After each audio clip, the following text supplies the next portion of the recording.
মৰমৰ ছাত্ৰ ছাত্ৰীসকল, লাষ্ট আমি 10মান শ্ৰেণীৰ স্থানাংক জ্যামিতি পাঠটি আলোচনা কৰিছিলোঁ। আজি এটা নতুন চেপ্টাৰ, নতুন বিষয় আৰম্ভ কৰিবলৈ ওলাইছোঁ। মৰমৰ ছাত্ৰ ছাত্ৰীসকল, তোমালোকে আগৰ চেপ্টাৰটো নিশ্চয় বুজি পাইছা। তাৰ পৰৱৰ্তী মই চেপ্টাৰ নম্বৰ 8 ত্ৰিকোণমিতিৰ পৰিচয়, এই পাঠটো অলৰেডি মই লকডাউনৰ প্ৰথম অংশত আলোচনা কৰিছিলোঁ। তো আজি মই তাৰ পিছৰ লেচন চেপ্টাৰ নম্বৰ 9 ত্ৰিকোণমিতিৰ কিছুমান প্ৰয়োগ আৰম্ভ কৰিব ওলাইছোঁ। তো মৰমৰ ছাত্ৰ ছাত্ৰীসকল, তোমালোকে ত্ৰিকোণমিতিৰ পৰিচয়, তাৰ কিছু কথা তোমালোকৰ এই ক্ষেত্ৰত প্ৰয়োজন হ'ব। তো আহা আজি আমি এপ্লিকেশ্যন অফ ত্ৰিকোণমিতি আৰম্ভ কৰোঁ। চাবা, মই চেপ্টাৰটো লিখি দিছোঁ যে ত্ৰিকোণমিতিৰ কিছুমান প্ৰয়োগ, চাব এপ্লিকেশ্যনছ অফ ত্ৰিকোণমিতি। ইয়াত তোমালোকৰ মেট্ৰিক পৰীক্ষাত নাম্বাৰ কিমান থাকিব? 1 + 3, ডেট মিনছ 4। 1 নম্বৰীয়া এটা প্ৰশ্ন আহিব, এটা 3 নম্বৰীয়া প্ৰশ্ন আহিব। তাৰপিছত আহা আমি কিছুমান প্ৰিভিয়াছ নলেজ আলোচনা কৰোঁ। প্ৰিভিয়াছ নলেজ বুলি ক'লে বুজিয়ে পোৱা যে আগৰ ক্লাছত বা ইয়াৰ আগৰ পাঠটোত চেপ্টাৰ 8ত আমি কি পাইছিলোঁ? চেপ্টাৰ 8ত কি পাইছিলোঁ? তো চেপ্টাৰ 8ৰ বস্তুখিনি, যিখিনি আমাৰ ইম্পৰ্টেণ্ট কথা আছিল, সেই কথাখিনি আমাৰ প্ৰয়োজন হ'ব। যেনেকৈ চাবা, ত্ৰিকোণমিতি বুলি ক'লে কাৰ ওপৰত আলোচনা কৰা হয়? তোমালোকে নিশ্চয় জানা যে সমকোণী ত্ৰিভুজৰ ওপৰত সদায় ত্ৰিকোণমিতি আলোচনা কৰা হয়। ত্ৰিকোণমিতি আৱিষ্কাৰে এটা ত্ৰিভুজৰ কাৰণে হৈছে, সেইটো হ'ল সমকোণী ত্ৰিভুজ। তো সমকোণী ত্ৰিভুজ তোমালোকে বুজি পোৱা ৰাইট এংগল ট্ৰাইংগল, যে ABC যদি এটা ৰাইট এংগল ট্ৰাইংগল মই ধৰি লওঁ, তেতিয়াহ'লে ইয়াৰ বি কোণ এংগল বি কিমান ডিগ্ৰী? 90 ডিগ্ৰী। আৰু যি তিনিটা বাহু থাকিব, এই বাহু তিনিটাৰ এটা নিৰ্দিষ্ট নাম তোমালোকে জানা। চ' এইটো বাহুক কি বুলি ক'বা? সমকোণ গঠন কৰা থিয় হৈ থকা বাহুটোৰ নাম কি? লম্ব বুলি ক'বা। এইটো বাহুৰ নাম কি? ভূমি। আৰু এইটো বাহুৰ নাম অতিভুজ। অতিভুজ বা আমি সহজতে কি বুলি কওঁ? কৰ্ণ বুলি কওঁ। আচলতে কৰ্ণ নহয়, অতিভুজে ক'ব লাগে। চ' কৰ্ণ বুলি ক'লেও আমাৰ ভুল নহ'ব। যে ত্ৰিভুজ ABCৰ সমকোণী ত্ৰিভুজৰ তিনিটা বাহু, এটা হ'ল AB, এটা হ'ল BC, এটা হ'ল AC, য'ত AB কি? লম্ব, BC হ'ল ভূমি আৰু AC হ'ল অতিভুজ। তো এই তিনিটা কথাৰ, এই তিনিটা বাহুৰ ব্যৱহাৰ কৰি ইয়াত বাকী দুটা কি কোণ তোমালোকে জানা? সূক্ষ্ম কোণ, হয়নে? এইটো কোণক যদি আমি থিতা মান বুলি ধৰি লওঁ, তেতিয়াহ'লে তিনিটা অনুপাত পাইছিলোঁ মেইন, যে sin θ = কি পাইছিলোঁ কোৱা? লম্ব বাই কৰ্ণ বা অতিভুজ, AB বাই AC। সহজত এনেকৈ লিখিলে লম্ব বাই কৰ্ণ। ঠিক এনেকৈ cos θ অনুপাত ভূমি বাই কৰ্ণ। এই ত্ৰিভুজটোৰ ভূমি কোণ BC, কৰ্ণ কোণ AC। চব ইয়াত লিখি দিব পাৰা ভূমি বাই কৰ্ণ। তাৰপিছত tan θ কি পাইছিলোঁ? লম্ব বাই ভূমি, AB বাই BC, লম্ব বাই ভূমি। এই তিনিটা আমি অনুপাত পাইছিলোঁ। এই তিনিটাৰ বিপৰীত আৰু তিনিটা অনুপাত আছিল, যেনেকৈ চাইনৰ বিপৰীত অনুপাত আছিল কচেক, কচৰ বিপৰীত অনুপাত আছিল চেক, আৰু টেনৰ বিপৰীত অনুপাত আছিল কট। তো মৰমৰ ছাত্ৰ ছাত্ৰীসকল, তোমালোকে এইখিনিতে মনত ৰাখিবলগীয়া কথাখিনি হ'ল যে sin θ অনুপাতটো হঠাৎকৈ আমাৰ যেতিয়া দৰকাৰ হ'ব, তেতিয়া আমি কি লিখিম? লম্ব বাই কৰ্ণ। অৰ্থাৎ ত্ৰিভুজটোৰ লম্ব আৰু কৰ্ণৰ অনুপাতটো আমি ল'ব লাগিব। যদি cos θ দৰকাৰ হয়, ভূমি আৰু কৰ্ণৰ প্ৰয়োজন হ'ব। tan θ দৰকাৰ হ'লে লম্ব আৰু ভূমি। এই তিনিওটা সূত্ৰ আমাৰ এইটো লেচনত ব্যৱহাৰ হ'ব। অনুপাত কেইটা আমাৰ এইটো লেচনত ব্যৱহাৰ হ'ব। তো এইখিনিতে মই আৰু এটা কথা ক'ম, যদি এই কোণটো ইয়াত নহয় যদি ইয়াত হ'লহেঁতেন, এই কোণটো যদি থিতা হ'লহেঁতেন, তেন্তে চাবা এই বাহুৰ অনুপাতবিলাক অলপ চেঞ্জ হ'লহেঁতেন। এইটো বাহুৰ নাম কি হ'ব তেতিয়া? মনত ৰাখিবা, এইটো বাহুৰ নাম কি হ'ব? ভূমি। এইটো বাহুৰ নাম কি হ'ব? লম্ব। আৰু এইটো অতিভুজে থাকিব। চাবা মই দুটা এইটো কালাৰ দি দেখাইছোঁ, পিংক কালাৰ দি দেখাইছোঁ, যে পিংক কালাৰটো যদি থিতা হয়, অৰ্থাৎ এইটো কোণ যদি থিতা হয়, এই বাহুটো ভূমি, এই বাহুটো লম্ব, আৰু এইটো অতিভুজ। অতিভুজ সদায় অতিভুজে থাকে। যদি এইটো কোণ থিতা ধৰোঁ, আমি হোৱাইট কালাৰত দেখাইছোঁ, এইটো বাহু যদি থিতা হয়, তাৰ লগত লাগি থকা বাহুটোক ভূমি, আৰু তাৰ ভূমিৰ বিপৰীত বাহু অৰ্থাৎ সেই কোণটোৰ বিপৰীত বাহুটোক লম্ব। অতিভুজ সদায় অতিভুজ, বাকী আন কোনো কথা নাই। এইখিনি কথা যদি তোমালোকৰ মনত থাকে তেতিয়াহ'লে এইটো লেচনলৈ আগবাঢ়িব পাৰিম। তো আহা ছাত্ৰ ছাত্ৰীসকল, আমি আমাৰ আজিৰ পাঠত আগবাঢ়োঁ। তো আজিৰ পাঠটোৰ মূল বিষয় হ'ল তোমালোকে এটা বস্তু জানিব লাগিব যে উঠন কোণ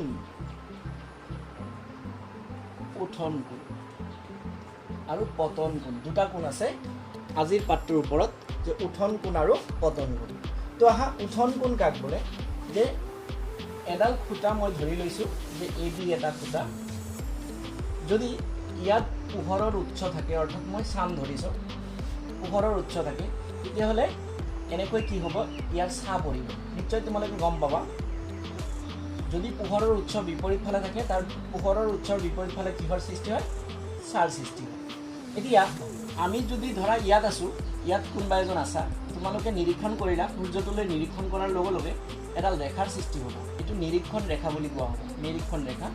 এতিয়া নিৰীক্ষণ ৰেখা ধৰা তুমি ইয়াত আছিলা, নাম দিলা চি বিন্দুত থাকি যদি এই খুঁটাটোৰ শীৰ্ষলৈ চোৱা, তেতিয়াহ'লে তোমাৰ চকুৰ লগত তোমাৰ সমতাত, এইটো সমতা বুলি কোৱা হয়, অনুভূমিক সমতা, অনুভূমিক সমতাৰ লগত তোমাৰ চকুৱে যিটো কোণ কৰিব তাৰ নাম হ'ল উঠন কোণ।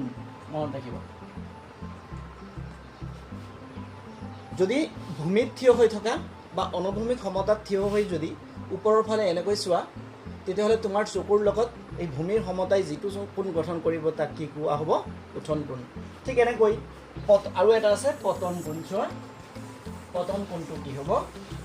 যে পতন কোণটো হ'ব যে ধৰিছোঁ, ধৰা এইটো ছাদ, এই ছাদৰ ওপৰত ধৰা তুমি আছা, তুমি থিয় হৈ আছা, এইটো ধৰিছোঁ ৰাস্তা এটা গৈ আছে, ৰুট। তেতিয়া তুমি ছাদৰ ওপৰত থাকি ধৰিছা ইয়াত এটা গাড়ী গৈ আছে, গাড়ী এটা গৈ আছে ৰাস্তাৰে। তুমি তাৰ পৰা যদি এই গাড়ীটোলৈ চোৱা এনেকৈ, তোমাৰ নিৰীক্ষণ ৰেখাটো তলফালে হ'ল। দেখ চালা, এতিয়া এইটো অনুভূমিক সমতাৰ সমান্তৰালকৈ ইয়াতো অনুভূমিক সমতা আনিব লাগিব। ইয়াৰ সমান্তৰালকৈ তুমি কল্পনা কৰিব লাগিব, এইটোক ক'ব এতিয়া অনুভূমিক সমতা। এই অনুভূমিক সমতাৰ লগত তোমাৰ চকুৱে তলফালে যিটো কোণ গঠন কৰিলে তাৰ নাম হ'ল পতন কোণ। মনত ৰাখিবা। তো উঠন কোণ আৰু পতন কোণ কি বস্তু? উঠন কোণ বুলি ক'লে যে তুমি মাটিত বা কোনো সমতাত থিয় হৈ যদি ওপৰ ফালে চোৱা, তোমাৰ চকুৰ লগত অনুভূমিক সমতাৰ যিটো কোণ হ'ব তাক কি কোণ কোৱা হ'ব? উঠন কোণ। ঠিক এনেকৈ পতন কোণ, ধৰা তুমি ওপৰত থিয় হৈ আছা, ওপৰত ক'ৰবাত ছাদৰ ওপৰত বা ক'ৰবাত তুমি গছৰ ওপৰত থিয় হৈছা, তাৰ পৰা যদি তুমি তলফালে কোনো বস্তু নিৰীক্ষণ কৰা, তোমাৰ চকুৰ সমতাৰ লগত এই নিৰীক্ষণ ৰেখাটোৱে যিটো কোণ কৰিব তাক কি কোৱা হ'ব? পতন কোণ। তো মৰমৰ ছাত্ৰ ছাত্ৰীসকল, উঠন কোণ আৰু পতন কোণ দুয়োটা কোণ তোমালোকৰ জানিব লাগিব। কিয় জানিব লাগিব? যে প্ৰশ্নত উল্লেখ কৰা হ'ব। এই লেচনৰ প্ৰশ্নবিলাকত উঠন কোণ বুলি বা পতন কোণ বুলি প্ৰশ্ন কৰা হ'ব। তো ইয়াত আৰু এটা কথা মন কৰিবা তোমালোকে, এই মন কৰিবলগীয়া কথাটো হ'ল যে এই যে উঠন কোণ, যে এই উঠন কোণটোক সূৰ্যৰ উন্নতি বুলিও কোৱা হয়। ইয়াক সূৰ্যৰ উন্নতি বুলিও কোৱা হয়। যে সূৰ্যৰ উন্নতি 30 ডিগ্ৰী, সূৰ্যৰ উন্নতি 50 ডিগ্ৰী, 60 ডিগ্ৰী এনেকৈ ক'ব পাৰে। চ' সূৰ্যৰ উন্নতি বুলি ক'লে তোমালোকে লগে লগে মনত ৰাখিবা উঠন কোণ ইয়াত ব্যৱহাৰ হ'ব। তো ছাত্ৰ ছাত্ৰীসকল নিশ্চয় বুজি পালা কথাখিনি, যে আজি আমাৰ চাম এপ্লিকেশ্যনছ অফ ট্ৰিগন'মেট্ৰি এই লেচনটো আগবাঢ়িবলৈ বিশেষকৈ কি লাগিব? যে অনুপাত 3টা লাগিব, সাইন, কছ আৰু টেনৰ অনুপাত। বিশেষকৈ মনত ৰাখিবা টেন থিটাৰ অনুপাতটো মষ্ট ইম্পৰ্টেণ্ট। বিশেষকৈ টেন থিটাৰ অনুপাতটো P/D মনত ৰাখিবা, এইটো মষ্ট ইম্পৰ্টেণ্ট। এইটো মেক্সিমাম অংকত এইটো সূত্ৰ ব্যৱহাৰ হ'ব। এইটো পাঠৰ বেছিভাগ অংকত এইটো সূত্ৰ ব্যৱহাৰ হ'ব, এই অনুবাদটো tan থিটা ইকুৱেল টু লম্ব বাই ভূমি p বাই b, এই কথাটো ব্যৱহাৰ হ'ব। বাকী এটা দুটা অংকত সাইন বা কস ব্যৱহাৰ হ'ব পাৰে, মেক্সিমামত p বাই b ব্যৱহাৰ হ'ব। তাৰপিছত যদি এনেকৈ চোৱা যে সাইনৰ অনুপাত কি লিখিব পাৰিবা p বাই h, কসৰ অনুপাত কি লিখিব পাৰিবা b বাই h, নিশ্চয় মনত থাকিব। সো আমি এইটো সূত্ৰ এইটো অনুপাত ব্যৱহাৰ কৰি ৰিলেশ্যনৰ প্ৰব্লেমবিলাক সলভ কৰিম। তো আহা পোনপটীয়াকৈ আজি চেপ্টাৰ নম্বৰ 9 তোমালোকৰ কিতাপত নিশ্চয় তোমালোকে দেখা পাই আছা, কিতাপখন উলিয়াই লৈ চালে বেছি ভাল। তো চেপ্টাৰ নম্বৰ 9 ত্ৰিকোণমিতিৰ কিছুমান প্ৰয়োগ লেছনটো আৰম্ভ কৰিছোঁ। উদাহৰণ 1 প্ৰথমতে তোমালোকৰ লগত আলোচনা কৰিম। তো মৰমৰ ছাত্ৰ ছাত্ৰীসকল এটেনশ্যন প্লিজ। এক্সাম্পল 1 প্ৰশ্নটো তোমালোকে স্ক্ৰীনত চাই লোৱা। কি কোৱা হৈছে যে ভূমিত এটা স্তম্ভ উলম্বভাৱে থিয় হৈ আছে, স্তম্ভটোৰ পাদবিন্দুৰ পৰা 15 মিটাৰ দূৰত্বত ভূমিত থকা এটা বিন্দুৰ পৰা স্তম্ভটোৰ শীৰ্ষৰ উঠন কোণ 60 ডিগ্ৰী পোৱা গ'ল। স্তম্ভটোৰ উচ্চতা কিমান? তো যিটো প্ৰশ্ন কৰিছে প্ৰশ্নমতে উদাহৰণ 1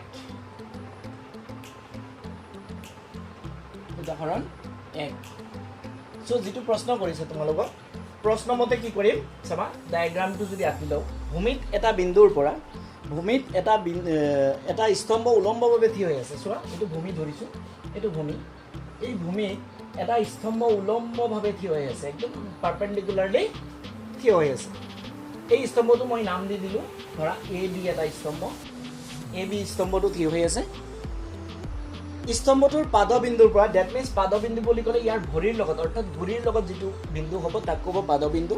পাদবিন্দুৰ পৰা 15 মিটাৰ আঁতৰত থকা এটা বিন্দুৰ পৰা, এই পাদবিন্দুৰ পৰা ঠিক ইফালে অহা 15 মিটাৰ আঁতৰত, এইটো 15 মিটাৰ মই ধৰিছোঁ, এটা বিন্দু ধৰি লোৱা চি বিন্দু আছে। 15 মিটাৰ আঁতৰত থকা এটা বিন্দুৰ পৰা স্তম্ভৰ শীৰ্ষৰ উঠন কোণ 60 ডিগ্ৰী পোৱা গ'ল। স্তম্ভৰ শীৰ্ষৰ উঠন কোণ কিমান ডিগ্ৰী পালা? 60 ডিগ্ৰী পালা। এইটো কিমান ডিগ্ৰী দি আছে? 60 ডিগ্ৰী। স্তম্ভৰ শীৰ্ষৰ উঠন কোণ 60 ডিগ্ৰী পোৱা গ'ল। স্তম্ভটোৰ উচ্চতা কিমান? স্তম্ভটোৰ উচ্চতা কিমান? এইটো প্ৰশ্ন কৰিছে। তো আহা মৰমৰ ছাত্ৰ ছাত্ৰীসকল চাবা যে ইয়াত আমি এনেকৈ লিখিম অংকটো। ইয়াত এ বি কোণ অলপ ডিছক্ৰিপশ্যন দিব লাগিব। এ বি কোণ স্তম্ভৰ উচ্চতা, এ বি হ'ল স্তম্ভৰ উচ্চতা, এই উচ্চতা আমাক ওলাব দিছে। বি চি কিমান দিয়া আছে? বি চি দিয়া আছে 15 মিটাৰ, এইটো দিয়া আছে।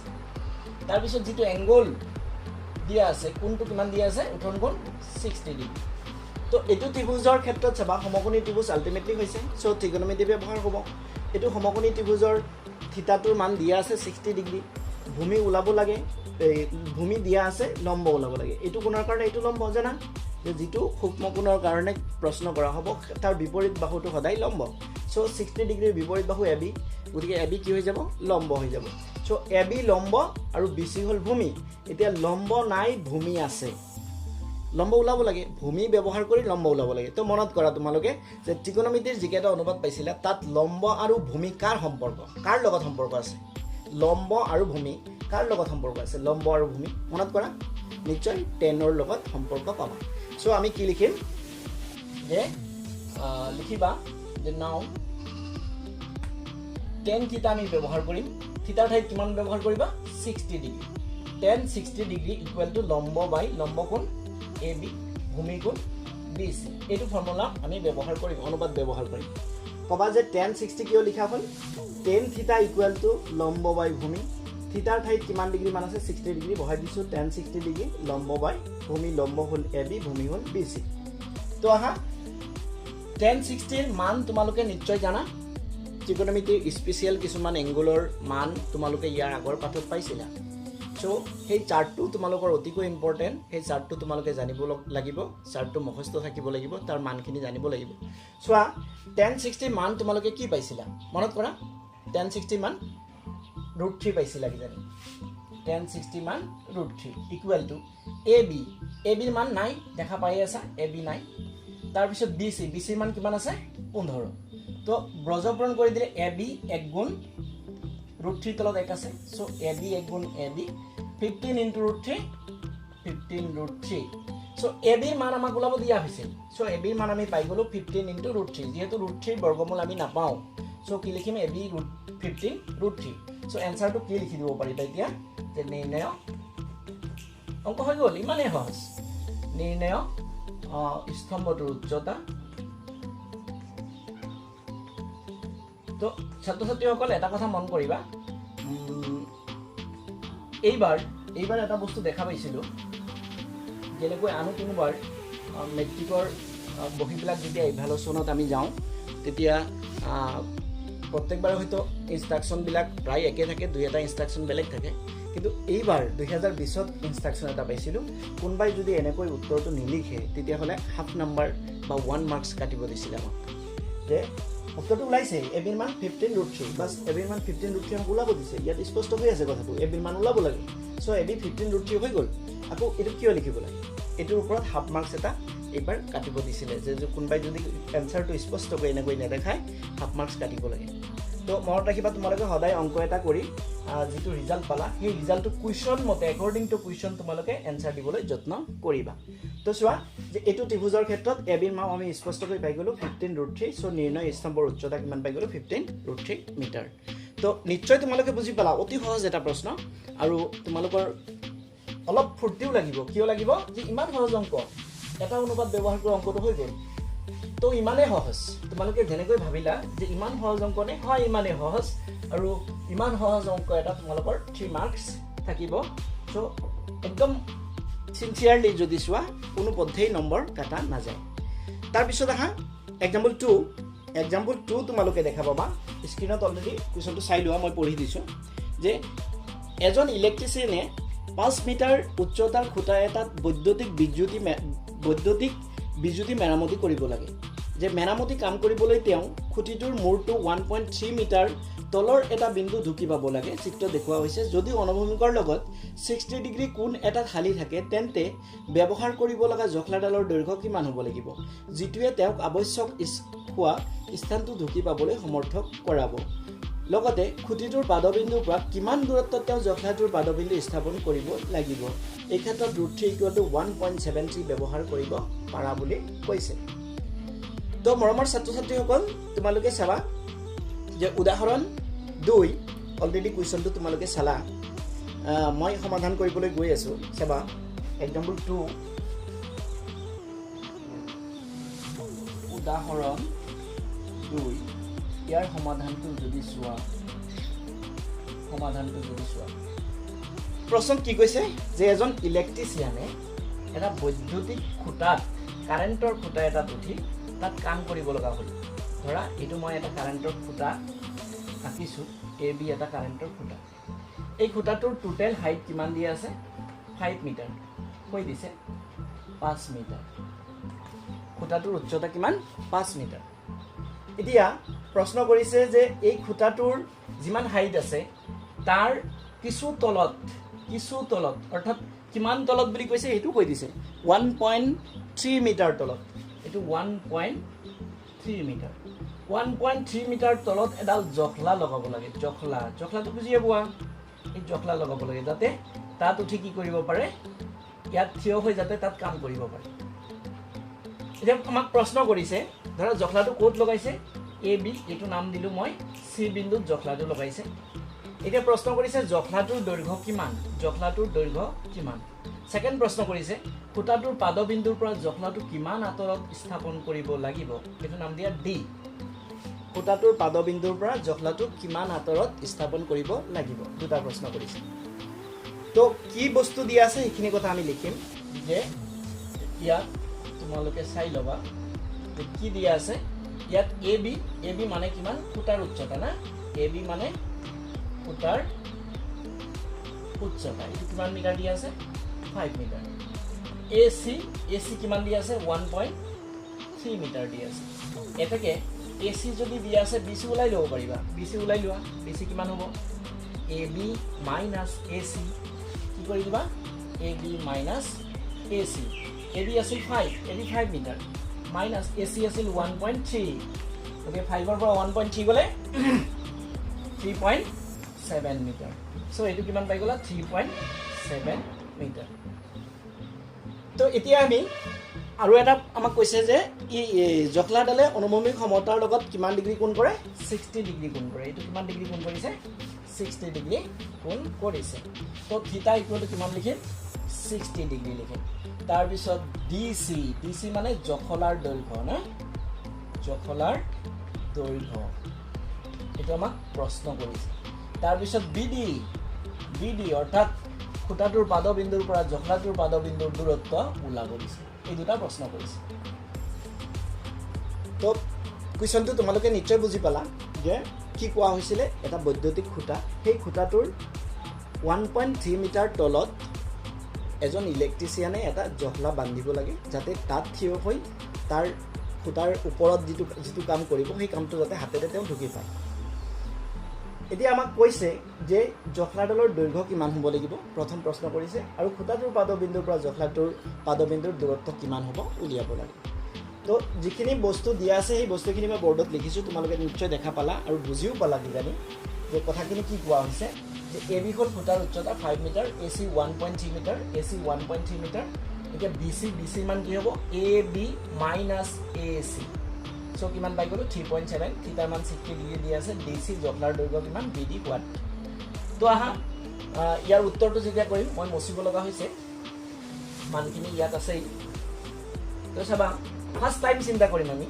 এই ত্ৰিভুজটোৰ ক্ষেত্ৰত এই জখলাটো কি অতিভুজ এইটো বাহু বিসি বাহু কি লম্ব এতিয়া অতিভুজ ওলাব লাগে লম্ব দিয়া আছে অতিভুজৰ লম্ব কাৰ সম্পৰ্ক চাবা নাও ত্ৰিভুজ BCD কিমান ডিগ্ৰী কোণ আছে 60 ডিগ্ৰী এতিয়া ওলাব দিছে অতিভুজ দিয়া আছে লম্ব আৰু অতিভুজ কাৰ সম্পৰ্ক তোমালোকে কোৱা কাৰ সম্পৰ্ক আছিলে সাইনৰ যেনেকৈ সাইন থিটা ইকুৱেল টু লম্ব বাই কৰ্ণ বা অতিভুজ সো সাইন ব্যৱহাৰ কৰিব লাগিব কি লিখিবা সাইন 60 ডিগ্ৰী ইকুৱেল টু লম্ব এইটো কোণৰ বিপৰীত বাহু লম্ব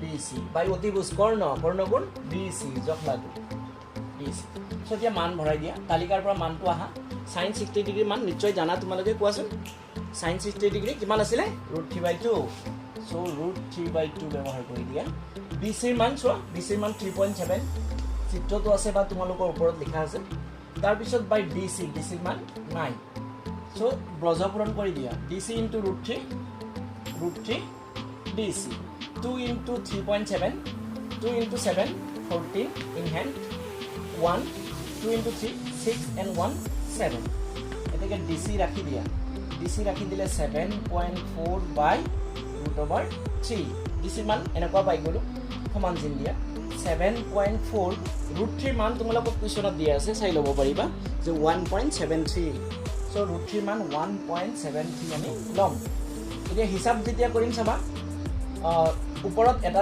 ইফালে দশমিক আছে তলত দুটা ইফালে দশমিক আছে সো দশমিক খেদি দিলে ওপৰত এটা 0 আহি যাব 740 তলত কিমান আহিব 173 যদি হৰণ কৰি দিও কিমান পাই যাম 4.28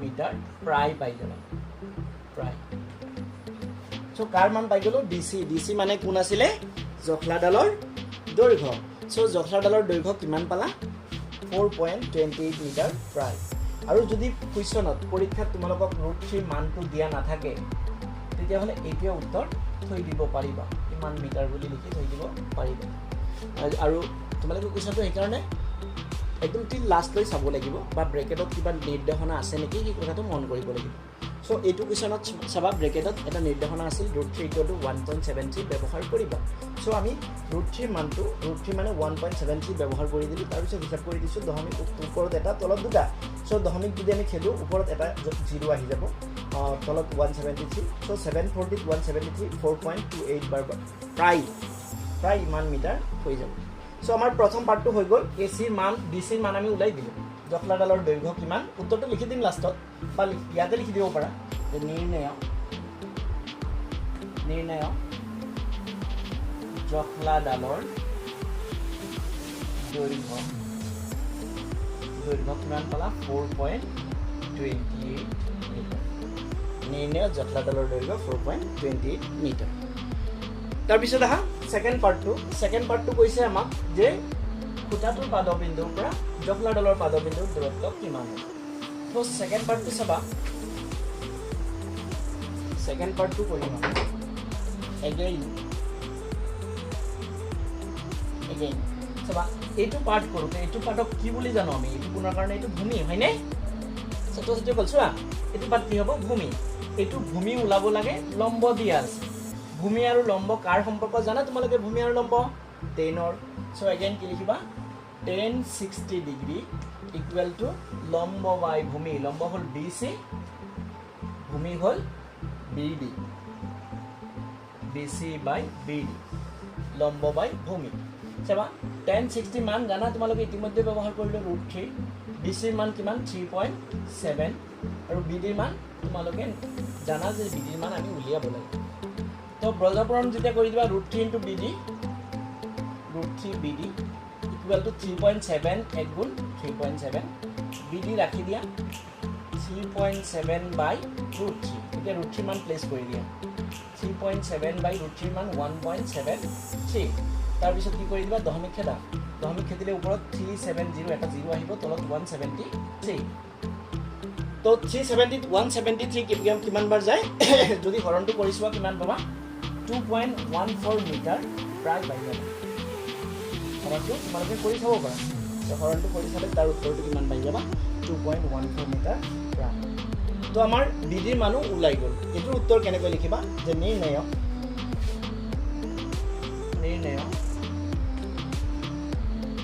জখলাডালৰ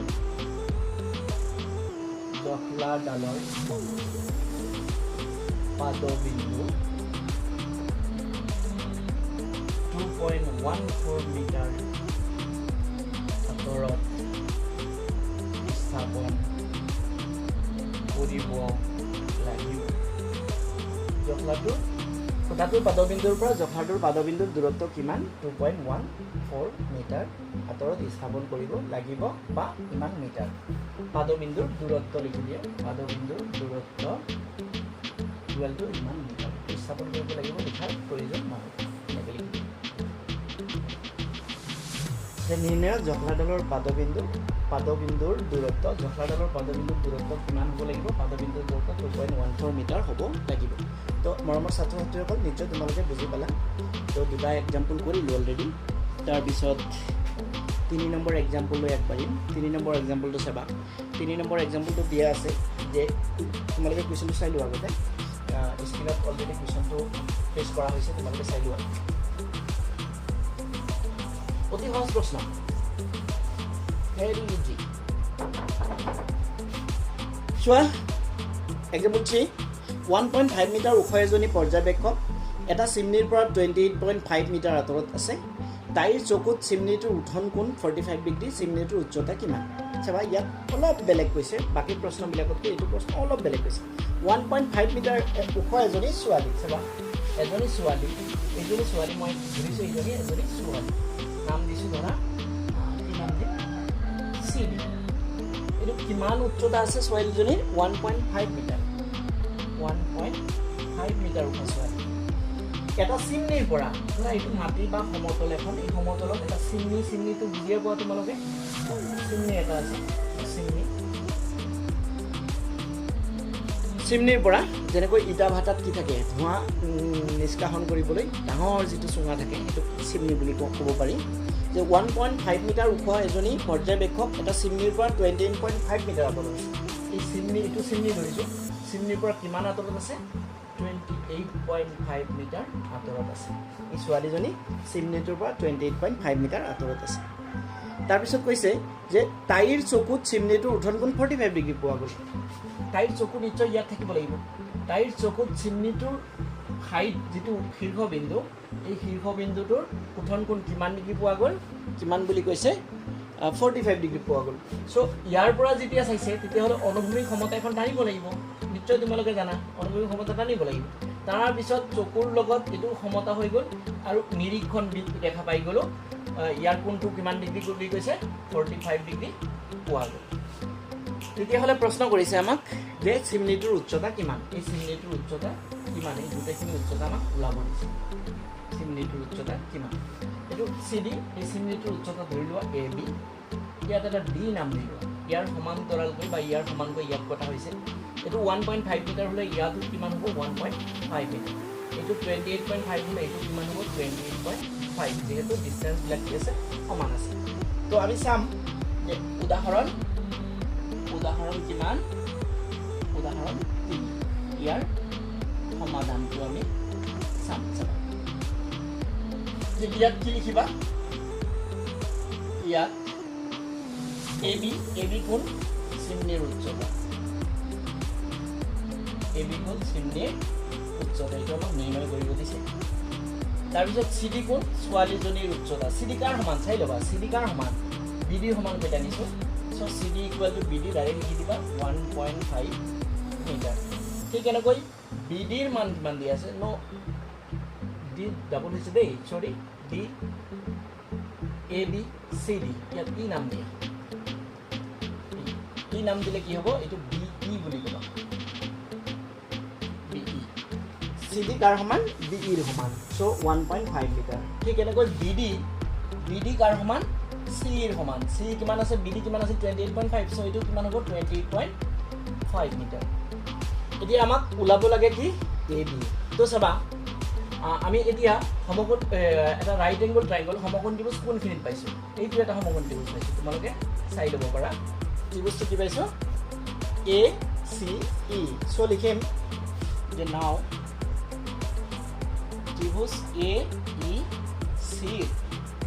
AEC ত্ৰিভুজৰ কিমান ডিগ্ৰী কোণ আছে 45 ডিগ্ৰী এটো হল ভূমি দিয়া আছে আমি লম্বটো জানিব লাগে ভূমি আৰু লম্ব কাৰ সম্পৰ্ক জানা তোমালোকে 10 or so কি লিখিবা 1045 ডিগ্ৰী ইকুয়াল টু লম্ব বাই ভূমি লম্ব কোণ AE ভূমি কোণ CE সো 1045 মান মিটাৰ মনত আছে 1 A মান 9 C মান সো 28.5 ৰজপৰণ কৰি দিয়া AE এক গুণ AE ইকুয়াল টু 28.5 এক গুণ 28.5 মিটাৰ সো এই যোগ আমি পাই গলো এই আমাক উলিয়াব কি দিছে জানা তোমালোকে কোৱা কি উলিয়াব দিছে এইটো চিমনিৰ উচ্চতা উলিয়াব দিছে চিমনিৰ উচ্চতা বুজি পাইছা চিমনিৰ উচ্চতা দিয়া দুটা বস্তু জয়েনি আছে এটা A এটা B সো আমি কি লিখে দেখে AB equal to AE plus BE এই মান কিমান চোৱা এই মান কিমান পালা 28.5 plus B মান কিমান আছে B মান 1.5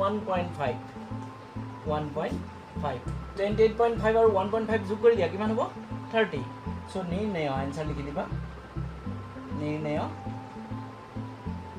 চিমনিৰ উচ্চতা কিমান মিটাৰ 30 মিটাৰ তো মৰমৰ ছাত্ৰীসকল দেখা পাইছা নিশ্চয় ইয়াতকৈ সহজ আৰু কি প্ৰশ্ন হ'ব পাৰে ইমান সহজ মাত্ৰ চিত্ৰটো তোমালোকে বুজি পাবৰ কাৰণে নিজৰ মতে ড্ৰয়িং কৰি তাৰ পৰা তথ্যখিনি দিয়া থকা তথ্যখিনি ব্যৱহাৰ কৰি যিখিনি ওলাব দিছে তাৰ মানটো উলিয়াব লাগে ইমান সহজ মাত্ৰ ইমেজিন অলপ চিন্তা কৰা অলপ কল্পনা কৰা যে কি কোৱা হৈছে উঠন কোণ নে পতন কোণ উচ্চতা নে ভূমি নে অতিভুজ এই কথাখিনি যদি অলপ চিন্তা কৰি তুমি সমকোণ ত্ৰিভুজটো ড্ৰয়িং কৰিব পাৰা তেতিয়াহ'লে তোমাৰ আৰু প্ৰশ্নটো কোনেও ৰখাব নোৱাৰে তোমাৰ অটোমেটিক প্ৰশ্নটোৰ ফালে আগবাঢ়ি গ'লে হৈ থাকিব সো মৰমৰ ছাত্ৰ ছাত্ৰীসকল আজিৰ ক্লাছটো যেহেতু মূল নিৰ্ধাৰিত যিটো সময় আছিল সময়টো পাৰ হৈ গ'ল সো আজি আৰু আগ নাবাঢ়ো তোমালোকে এটা কাম কৰিবা কাম মানে মই আজিৰ ক্লাছটো যিখিনি আলোচনা কৰা হ'ল তাৰ ওপৰত মই এটা থুলমূল শৰ্ট ইভালুয়েশনৰ দুটা তিনিটামান প্ৰশ্ন দিম তো তোমালোকে প্ৰশ্নকেইটা লিখি ল'ব পাৰা বা মুখে মুখেও ইয়াৰ উত্তৰ তোমালোকে দিব পাৰা তো শৰ্ট ইভালুয়েশন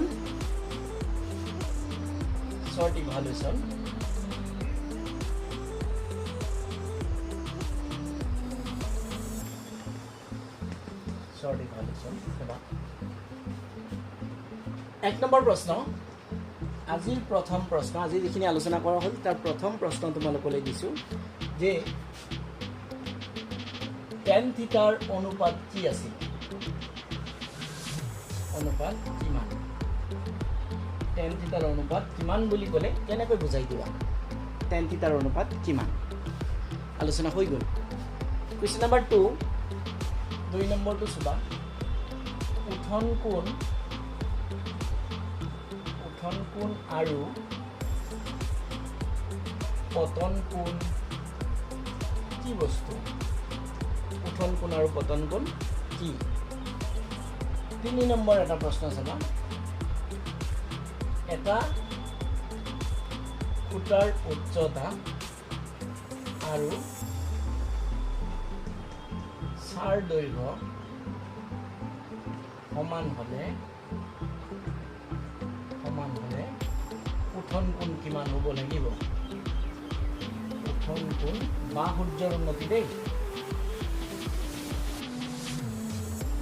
সূৰ্যৰ উন্নতি কিমান মোস্ট ইম্পৰ্টেণ্ট কুৱেশ্যন বহুতবাৰ মেট্ৰিকত আহিছে এইটো কুৱেশ্যন চাৰিটাকৈ উত্তৰ দিয়া থাকে তো মৰমৰ ছাত্ৰ ছাত্ৰীসকল 3টা কুৱেশ্যন দিয়া হৈছে যে এটা tan থিটাৰ অনুপাত কিমান ডাইৰেক্ট সোধা হৈছে tan থিটাৰ অনুপাত বুলি যেতিয়া দৰকাৰ হ'ব তেতিয়া কি ব্যৱহাৰ কৰিবা সেকেন্ড প্ৰশ্ন উঠন কোণ আৰু পতন কোণ কি বুজি পালা উঠন কোণ মানে কি বুজি পালা পতন কোণ মানে কি বুজি পালা নেক্সট থাৰ্ড প্ৰশ্ন যে এটা খুঁটাৰ উচ্চতা আৰু ছাৰ দৈৰ্ঘ্য যেতিয়া সমান হ'ব সূৰ্যৰ উন্নতি কিমান হ'ব লাগিব মই কুৱেশ্যনটো আৰু একবাৰ ৰিপিট কৰিছোঁ বুজাই দি আছোঁ যে এইটো হ'ল হাইট এইটো ধৰা যদি 1 হয় এইটো কিমান হ'ব 1 তেতিয়াহ'লে এই থিটাটো কিমান হ'ব এইটো প্ৰশ্ন কৰিছে এইটো যদি 2 মিটাৰ হয় এইটো 2 মিটাৰ এইটো x হলে এইটো x সো থিটা কিমান হ'ব লাগিব উচ্চতা এই উঠন কোণ কিমান হ'ব লাগিব তো মৰমৰ ছাত্ৰ ছাত্ৰীসকল আজিৰ ক্লাছটো সামৰিবৰ সময় হ'ল তো আজি যেটো লেসন আগবঢ়ালো যে ত্ৰিকোণমিতিৰ কিছুমান প্ৰয়োগ এইটো লেসন আসলতে পাৰ্ট 1 এক নম্বৰ ক্লাছটো গ'ল এইটো পাৰ্ট 1 এক নম্বৰ ক্লাছ তাৰ পিছত পৰৱৰ্তী যাই থাকিব এনেকৈ পাৰ্ট 1 পাৰ্ট 2 পাৰ্ট 3 লৈ তো তোমালোকে মনোযোগ দি চাবা তাৰ পিছত বাকি মোৰ চেনেল তোমালোকে জানাই চেনেলটোৰ নাম অলৰেডি মনত আছে তোমালোকৰ কনসেপ্টছ অফ ম্যাথছ চেনেলটো তোমালোকে পাৰিলে সাবস্ক্ৰাইব কৰি থৈ দিবা আৰু মই শ্বেয়াৰ নকৰিলেও তোমালোকে মোৰ চেনেলত পোনপটীয়াকৈ গৈ মোৰ ভিডিঅ'বোৰ চাব পাৰিবা তো মৰমৰ ছাত্ৰ ছাত্ৰীসকল আজি ক্লাছটো মই সামৰিব লৈছোঁ আৰু তোমালোকে পৰৱৰ্তী ক্লাছ কাইলৈ পাবা বুলি যদি আল্লাহ বচাই ৰাখে কাইলৈ পৰৱৰ্তী ক্লাছ মই আগবঢ়াম তো মৰমৰ ছাত্ৰ ছাত্ৰীসকল আজিলৈ ইয়াতে শেষ কৰিব বিচাৰিছোঁ থেংক ইউ